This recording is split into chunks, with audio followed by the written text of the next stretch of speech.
Assalamualaikum warahmatullahi wabarakatuh. Perkenalkan, nama saya Dorteis Habel Sergi Slovitar dari Prodi Teknik Informatika kelas 3A. Di sini saya akan menjelaskan tentang materi pengenalan memori yang terdapat dalam PC, laptop, ataupun komputer yang kita punya. Apakah itu memori? Memori adalah istilah generik bagi tempat penyimpanan data di dalam komputer. Memori adalah tempat menyimpan data selama dan sebelum data diproses ke prosesor. Karakteristik sistem memori secara umum. Lokasi memori terdapat di CPU, internal atau main, eksternal atau secondary. Kapasitas memori terdiri dari ukuran word, banyaknya word, satuan transfer, word, block, metode akses, sequential access, direct access, random access, associative access. Kinerja memori ada access time, cycle time, transfer rate. Tipe fisik memori ada semikonduktor, permukaan magnetik. Karakter fisik dari memori ada volatile, non-volatile, erasable, non-erasable, dan organisasi memori lain. Catatan bagi pengguna, dua karakteristik penting bagi memori ada kapasitas dan kinerja yang sangat dibutuhkan untuk optimalan dari sebuah PC atau komputer yang kita punya. Lokasi memori ada 3 lokasi keberadaan memori di dalam sistem komputer, yaitu memori lokal. Memori ini built-in berada di dalam CPU atau mikroprosesor. Memori ini diperlukan untuk semua kegiatan CPU. Memori ini disebut register. Dan memori internal berada di luar CPU tetapi bersifat internal terhadap sistem komputer. Diperlukan oleh CPU untuk proses eksekusi operasi program sehingga dapat diakses secara langsung oleh prosesor atau CPU tanpa modul perantara. Memori internal sering juga disebut sebagai memori primer atau memori utama di dalam sebuah laptop atau PC komputer yang kita punya. Memori internal biasanya menggunakan media RAM. Dan memori eksternal bersifat eksternal terhadap sistem komputer dan tentu saja berada di luar CPU. Diperlukan untuk menyimpan data atau instruktur secara permanen. Tidak diperlukan di dalam proses eksekusi sehingga tidak dapat diakses secara langsung oleh prosesor atau CPU. Untuk akses memori eksternal ini oleh CPU harus melalui pengontrolan input atau output.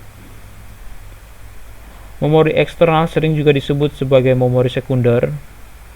Memori ini terdiri atas perangkat storage perihal seperti disk, pita, magnetik, flash disk, dan lain-lain. Kapasitas memori, kapasitas register. Memori lokal dinyatakan dalam bit. Kapasitas memori internal biasanya dinyatakan dalam bentuk byte. 1 byte sama dengan 8 bit. Atau word. Panjang word umum adalah 8, 16, dan 32 bit. Kapasitas memori eksternal biasanya dinyatakan dalam bentuk byte. Satuan transfer, unit of the transfer. Satuan transfer sama dengan jumlah saluran data yang masuk dan keluar dari modul memori. Bagi memori internal atau memori utama, satuan transfer merupakan jumlah bit yang dibaca atau dituliskan ke dalam memori pada suatu saat. Bagi memori eksternal, data ditransfer dalam jumlah yang jauh lebih besar dari word. Dalam jumlah ini dikenal sebagai block. Ukuran word biasanya sama dengan jumlah bit yang digunakan untuk representasi bilangan dan panjang instruksi kecuali cry1 dan fax. Cry1 memiliki panjang word 64 bit, memakai representasi integer 24 bit. Sedangkan fax memiliki panjang instruksi yang beragam. Ukuran wordnya adalah 32 bit. Arrangeable units. Pada sejumlah sistem, arrangeable unit adalah word. Hubungan antara panjang suatu alamat atau dalam kurung A dengan jumlah arrangeable unit atau yang dalam kurung adalah 2 pangkat A sama dengan N atau unit. Metode akses memori. Terdapat 4 jenis pengaksesan satuan data sebagai berikut, yaitu sequential access, direct access, the random access, associative access. Sequential access, memori diorganisasi menjadi unit-unit data yang disebut record. Akses dibuat dalam bentuk urutan linear yang spesifik. Informasi pengamatan dipakai untuk memisahkan record-record dan untuk membantu proses pencarian. Mekanisme baca atau tulis digunakan secara bersama. Ada shared write atau write mechanism, dan dengan cara berjalan menuju lokasi yang diinginkan untuk mengeluarkan record. Waktu akses record sangat bervariasi. Contoh sequential access adalah akses pada pita magnetik. Dan direct access. Direct access seperti sequential access, direct access juga menggunakan shared atau read atau write mekanisme. Tetapi setiap blok dan record memiliki alamat yang unik berdasarkan lokasi fisik. Akses dilakukan secara langsung terhadap kisaran umum general synchronicity untuk mencapai lokasi akhir. Waktu aksesnya bervariasi. Contoh direct access adalah akses pada disk atau local disk. Random access, setiap lokasi dapat dipilih secara random, diakses secara serta dialih secara langsung. Waktu untuk mengakses lokasi tertentu tidak tergantung pada urutan akses sebelumnya dan bersifat konstan. Contoh random access adalah sistem memori utamanya. Associative access, setiap port dapat dicari berdasarkan isinya dan bukan berdasarkan alamatnya seperti pada RAM. Setiap lokasi memiliki mekanisme pengalamatannya sendiri. Waktu pencariannya tidak bergantung secara konstan terhadap lokasi atau pola akses sebelumnya. Contoh associative access adalah memori cache atau memori sementara. Kinerja memori. Ada 3 buah parameter untuk kinerja sistem memori, yaitu waktu akses, access time. Bagi RAM, waktu akses adalah waktu yang dibutuhkan untuk melakukan operasi baca atau tulis. Bagi non-RAM, waktu akses adalah waktu yang dibutuhkan untuk melakukan mekanisme baca tulis pada lokasi tertentu. Waktu siklus atau cycloid time. Waktu siklus adalah waktu akses ditambah dengan waktu transient sehingga sinyal hilang dari saluran sinyal atau untuk menghasilkan kembali data bila data ini dibaca secara destruktif. Laju pemindahan transfer rates. Transfer rates adalah kecepatan pemindahan data ke unit memori atau ditransfer dari unit memori. Bagi RAM, transfer rate sama dengan 1 atau waktu siklus. Bagi non-RAM berlaku persamaan sebagai berikut. Tn sama dengan TA ditambah Tn dibagi R. Tn adalah waktu rata-rata untuk membaca atau menulis sejumlah N atau bit. TA waktu akses rata-rata. N adalah jumlah N sama dengan jumlah bit.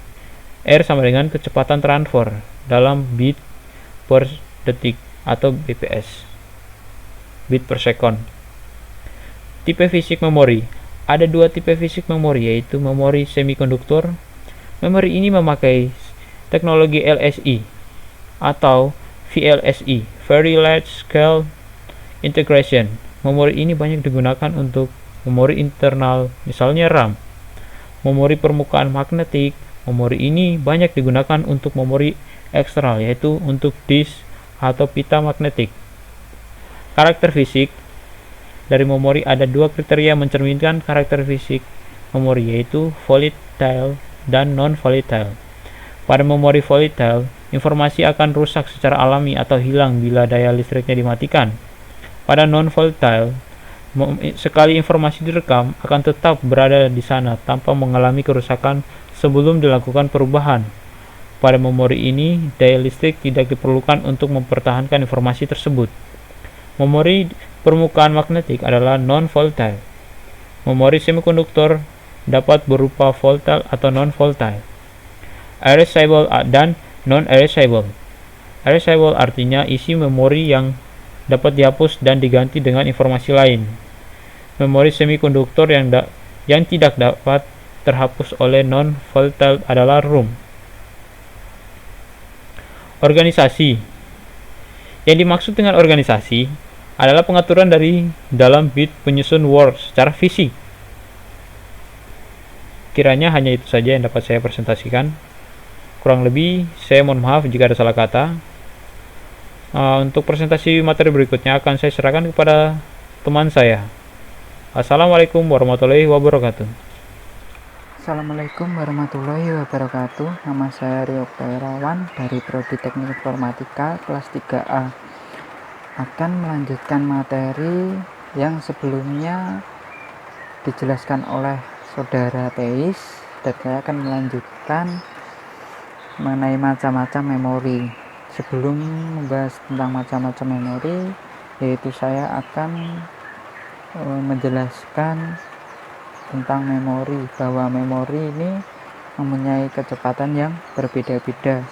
Berdasarkan kecepatannya, yaitu memori yang paling cepat, yaitu yang pertama ada register memori, yang kedua cache memori, yang ketiga main memory, dan ada yang paling lambat yaitu secondary memory. Itu ada macam-macam memori seperti ini. Yang pertama membahas tentang register memori. Register memori ini mempunyai kecepatan yang sangat baik. Memori ini terdapat pada CPU. Memori ini juga terbagi menjadi beberapa kelas, yaitu yang pertama register data yang digunakan untuk menyimpan angka bilangan bulat. Yang kedua register alamat yang digunakan untuk menyimpan alamat memori. Yang ketiga register general purpose yang digunakan untuk menyimpan angka dan alamat. Yang keempat register vektor yang digunakan untuk menyimpan hasil pemrosesan. Yang kelima register yang spesifik terhadap model mesin, digunakan untuk menyimpan data atau pengaturan yang berkaitan dengan prosesor itu sendiri. Macam-macam memori yang kedua yaitu ada cache memory. Cache memory ini mempunyai kapasitas terbatas, namun dibalik itu ada mempunyai kecepatan yang tinggi, yang harganya pun lebih mahal daripada memori utama. Cache memory ini berada di antara memori utama dan register pemroses. Fungsi memori ini agar pemroses tidak langsung mengacu pada memori utama. Cache memory ini juga terbagi ada dua macam, yaitu yang pertama cache memori yang berada pada internal prosesor. Cache memory jenis ini mempunyai jenis kecepatan akses yang sangat tinggi. Yang kedua, cache memory yang berada pada eksternal prosesor. Memori ini berada pada motherboard. Memori ini juga mempunyai kecepatan akses yang tinggi, tetapi kecepatan aksesnya tidak bisa mengalahkan cache memory internal. Yang ketiga yaitu memori utama. Memori utama ini mempunyai fungsi untuk menyimpan data dan program. Memori utama juga mempunyai jenis lagi, yaitu ada RAM dan ROM. RAM yaitu Random Access Memory dan ROM yaitu Read Only Memory. Random Access Memory atau RAM merupakan sebuah tipe penyimpanan komputer yang isinya dapat diakses dalam waktu yang tetap, tidak memperdulikan letak data tersebut dalam memori. RAM sendiri juga memiliki beberapa tipe umum, diantaranya yaitu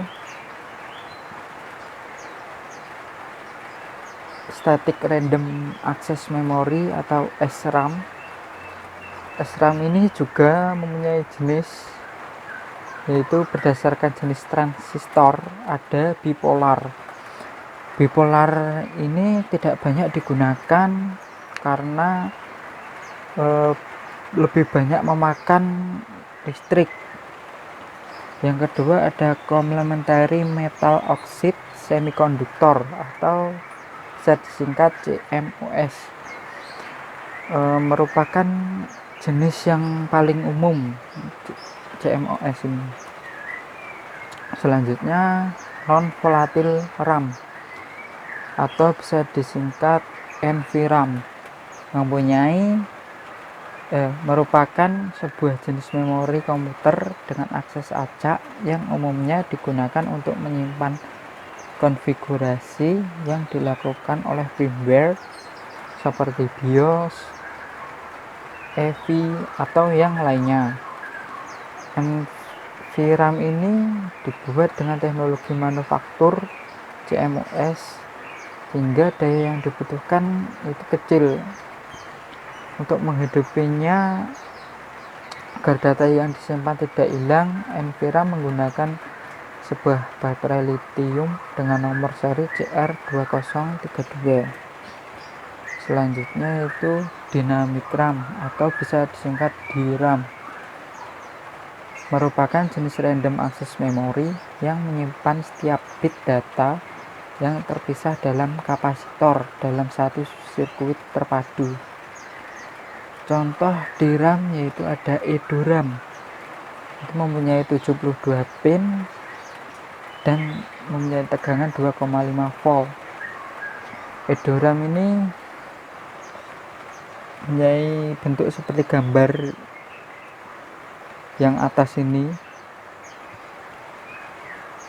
Selanjutnya ada SDRAM, yaitu mempunyai 168 pin dan mempunyai tegangan 2,5 volt. Bentuk SDRAM itu seperti gambar yang di bawah ini. Selanjutnya ada DDR SDRAM, yaitu mempunyai 184 pin dan tegangannya 2,5 volt. Bentuk dari DDR SDRAM yaitu seperti gambar yang di atas ini. Selanjutnya DDR2 itu mempunyai 240 pin dan tegangannya 1,8 volt. Bentuk dari DDR2 yaitu seperti gambar yang di bawah ini. Selanjutnya yaitu ada read only memory atau yang biasa disingkat ROM. ROM ini salah satu memori yang ada dalam komputer. ROM ini sifatnya permanen, artinya program yang disimpan dalam ROM tidak mudah hilang walaupun aliran listrik dimatikan. Salah satu contoh ROM adalah ROM BIOS yang berisi program dasar sistem komputer yang menyiapkan semua peralatan yang ada dalam komputer saat komputer dihidupkan. Jenis-jenis ROM yaitu ada PROM. PROM ini dapat diprogram sekali saja oleh programmer. Selanjutnya ada EPROM. EPROM ini dapat dihapus oleh sinar ultraviolet serta dapat diprogram berulang-ulang. Selanjutnya juga ada EEPROM, yaitu EPROM ini dapat dihapus secara elektronik dan dapat diprogram kembali. Selanjutnya yaitu memori sekunder, merupakan memori tambahan yang berfungsi untuk menyimpan data atau program. Contoh dari memori sekunder yaitu hard disk, floppy disk, dan lain-lain. Selanjutnya hubungan antar memori. Hubungan antar memori ini ada hubungan harga, semakin ke bawah adalah harga semakin murah. Maksudnya yaitu semakin kecil kapasitas memori yaitu harganya semakin murah. Hubungan kapasitas, semakin ke atas umumnya kapasitas juga semakin terbatas. Yang ketiga yaitu hubungan frekuensi pengaksesan, semakin ke atas semakin tinggi frekuensi pengaksesan. Terima kasih. Ini video untuk memenuhi tugas UAS arsitektur organisasi komputer. Bila ada salah kata mohon dimaafkan. Wassalamualaikum warahmatullahi wabarakatuh.